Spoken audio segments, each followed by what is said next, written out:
আজকাল তো একটু সরবে আওয়াজ কোরআন তেলাওয়াত, এটা বাসাবাড়ি থেকে আমাদের বিভিন্ন জায়গা থেকে এটা উঠে গেছে, এটা করা দরকার। হ্যাঁ, মসজিদে যখন আপনি তেলাওয়াত করবেন বা এমন জায়গায় তেলাওয়াত করবেন যেখানে আরো অনেক মানুষ আছে, সেখানে জোরে তেলাওয়াত করলে অন্যদের ডিস্টার্ব হবে, সেখানে অন্যের ডিস্টার্ব যেন না হয় সেভাবে আপনাকে তেলাওয়াত করতে হবে।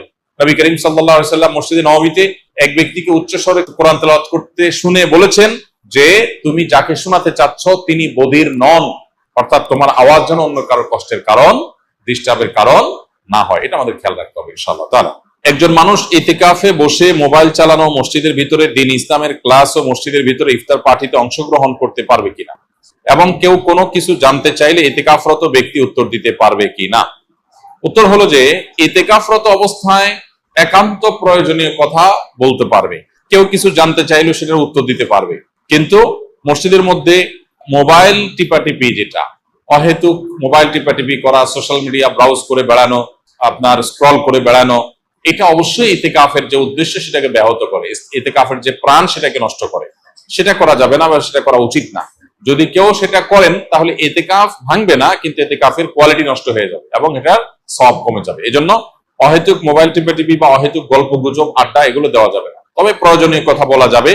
এবং মসজিদের মধ্যে দ্বীনি ইলমের ক্লাস অবশ্যই করা যাবে, মসজিদের মধ্যে ইফতারের কোনো প্রোগ্রাম হলে সেখানে অংশগ্রহণ করা যাবে, এগুলোতে কোনো অসুবিধা নেই। ইতিকাফ নিয়ে আমাদের মধ্যে অনেকের মধ্যে অতি ভয় কাজ করে, আমরা মনে করি ইতিকাফে বসলে বোবা হয়ে যেতে হয়, কোনো কথা বলা যায় না, এরকম না, সাধারণ স্বাভাবিক জীবন যাপন আমরা করতে পারবো ইনশাআল্লাহ। নবী করিম সাল্লাল্লাহু আলাইহি সাল্লাম রমাদানের শেষ দশকে জীবনে কোনো বছর ইতিকাফ ছাড়তেন না। এক বছর তিনি শেষ দশকে ইতিকাফ রেখে ইতিকাফে বসে আবার বের হয়ে যেতে হয়েছে, ইতিকাফ ভেঙে ফেলতে হয়েছে একটা বিশেষ প্রয়োজনে। পরবর্তী বছর তিনি সেই 10 দিন এবং পরের বছরের 10 দিন সহ 20 দিন ইতিকাফ করেছিলেন। এর মানে হলো দ্বিতীয় হিজরিতে রমজানের রোজা ফরজ হওয়ার পর থেকে নিয়ে তার ওয়াফাত পর্যন্ত, দশম হিজরি পর্যন্ত, এই 8 বছর কোন বছর তিনি ইতিকাফ ছাড়েননি। অথচ আমরা বেশিরভাগ মানুষের জীবনে এক বছরেও ইতিকাফ করা হয়নি। এটা দুর্ভাগ্যজনক বিষয়, যেটা নবীজি জীবনে কখনো ছাড়েননি, কোনো বছর ছাড়েননি, সেটা আমি জীবনে কোনো বছর করিনি।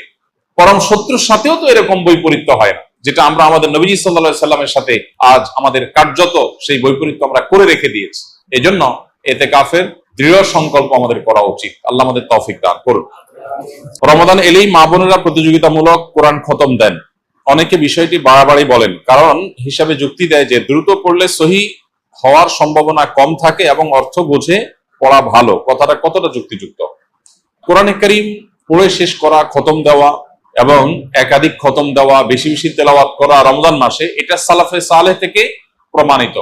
আমাদের পূর্বসূরিগণ তারা রমজানের শেষ দিন পর্যন্ত বেশি থেকে বেশি কোরআনে কারীমের তেলাওয়াতে মগ্ন থাকতেন। যেহেতু এই মাসটাই হলো কোরআন নাজিলের মাস, অতএব এই মাসের অন্যতম গুরুত্বপূর্ণ আমলটা হলো বেশি বেশি কোরআন তেলাওয়াত করা। যেসব ভাইরা কোরআন তেলাওয়াত জানেন না তারা কোরআন তেলাওয়াত শিখতে পারেন। আমরা সুন্নাহ ফাউন্ডেশন থেকে দীর্ঘ 1 বছর টানা পরিশ্রম করার পর আলহামদুলিল্লাহ, যারা কোরআন সহি বা শুদ্ধভাবে পড়তে বা তেলাওয়াত করতে পারেন না, এমনকি আরবি অক্ষরও চিনেন না, তাদের সুবিধার্থে আমরা সহজ সূত্রে কোরআন শিখি নামে একটা কোর্স আমরা চালু করেছি, এবং এই কোর্সটা প্রতিদিন তারাবির পর আমাদের ভেরিফাইড ইউটিউবে, অর্থাৎ আমার নামে যে ইউটিউব চ্যানেল আছে সেখানে প্রতিদিন একটা করে পর্ব আপলোড হয়। গত 2 রাতে 2টি পর্ব আপলোড হয়ে গেছে, আজকে তারাবির পরে 3 নম্বর পর্ব আপলোড হবে ইনশাআল্লাহ। 10 থেকে 15 মিনিট 20 মিনিটের মধ্যে ভিডিওটা, মাত্র 27টি ভিডিও ইনশাআল্লাহ পুরো কোরআন সহি করে শেখার জন্য তৈরি করা হয়েছে, অনেক পরিশ্রম করে, অনেক সাধনা করে।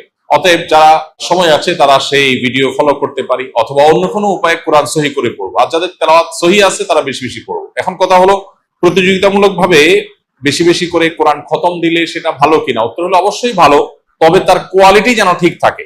এটা ঠিক যে তাড়াহুড়া করতে গিয়ে কোয়ালিটি নষ্ট করে অনেক পরিমাণে তেলাওয়াত করার চাইতে কোয়ালিটি ঠিক রেখে আপনি সাধ্য অনুযায়ী তেলাওয়াত করা ভালো। দেখা যায় অনেকে হুলস্থুল করে কোরআন তেলাওয়াত করেন, কি পড়েন নিজেও বোঝেন না। খতম দেওয়া উদ্দেশ্য হয়, এই খতমটা অর্থবহ না। আল্লাহ তাআলা আমাদের আমলকে মাপবেন, আল্লাহ আমলকে গুনবেন না। কিয়ামতের দিন আমল গণা হবে না মাপা হবে? মাপা হবে। অতএব আমাদের আমলের কোয়ান্টিটি না, দেখতে হবে কি কোয়ালিটি।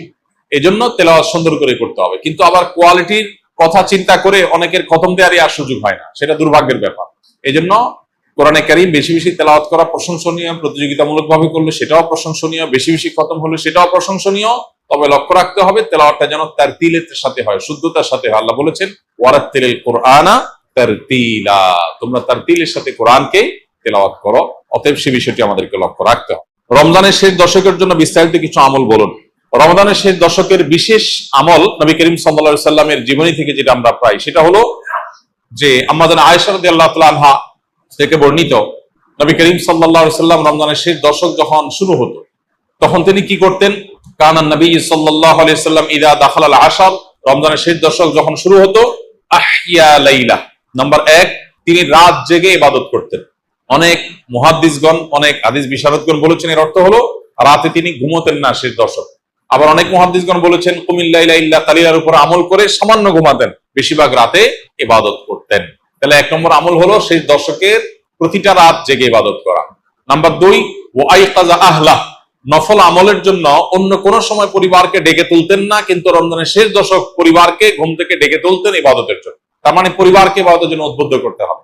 3 নম্বর, ওয়াসাদ্দামি ইজারা, তিনি ইবাদতের জন্য কোমর বেঁধে নিতেন। কোমর বেঁধে নেওয়ার একটা অর্থ করেছেন অনেক হাদিস বিশারদ, স্ত্রী সহবাস থেকে দূরে থাকতেন। আরবরা এরকম কোমর বেঁধে নেওয়া বলতে এরকম ইঙ্গিত করে থাকে।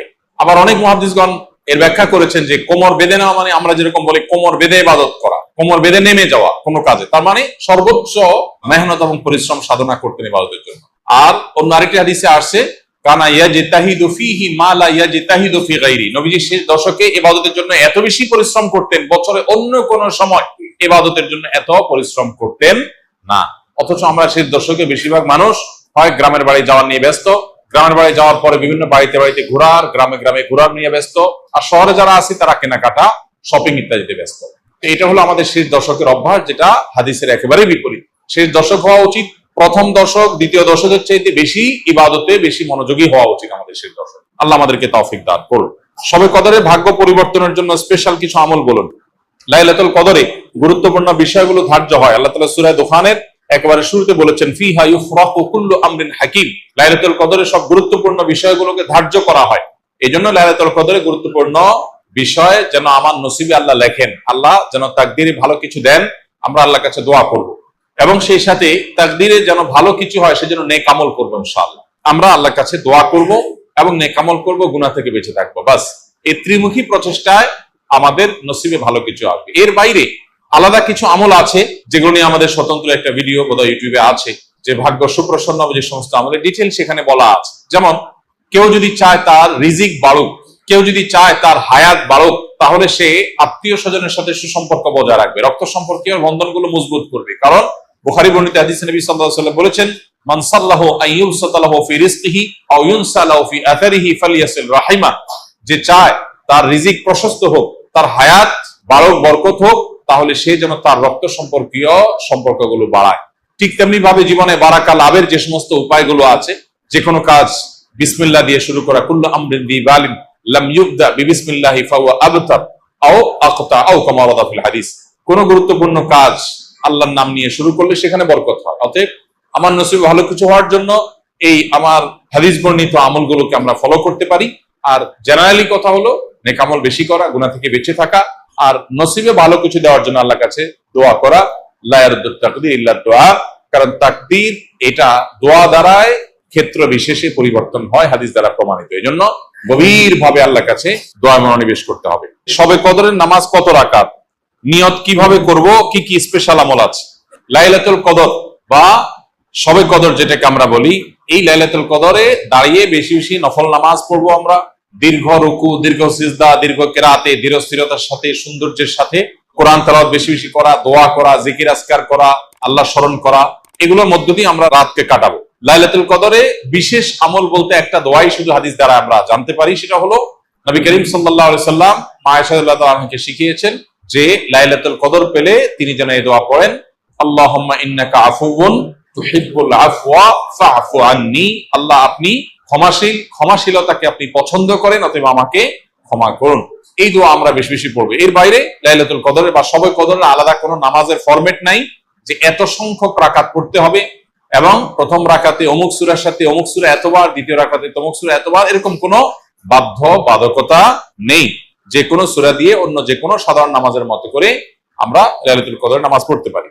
আর এর জন্য আলাদা কোনো নিয়ত নেই যে নাওয়াতু আন উসাল্লিয়া সালাত লাইলাতুল কদর বা লাইলাতুল কদর নামাজ পড়ছি, এরকম কোনো আলাদা নিয়ত দরকার নেই। আমি লাইলাতুল কদর পড়ছি, আমার মাথায় আছে, এটুকুই নিয়ত ইনশাআল্লাহ যথেষ্ট হবে এবং সুন্দরভাবে সালাত আদায় করা, নামাজ পড়াটাই হলো গুরুত্ব।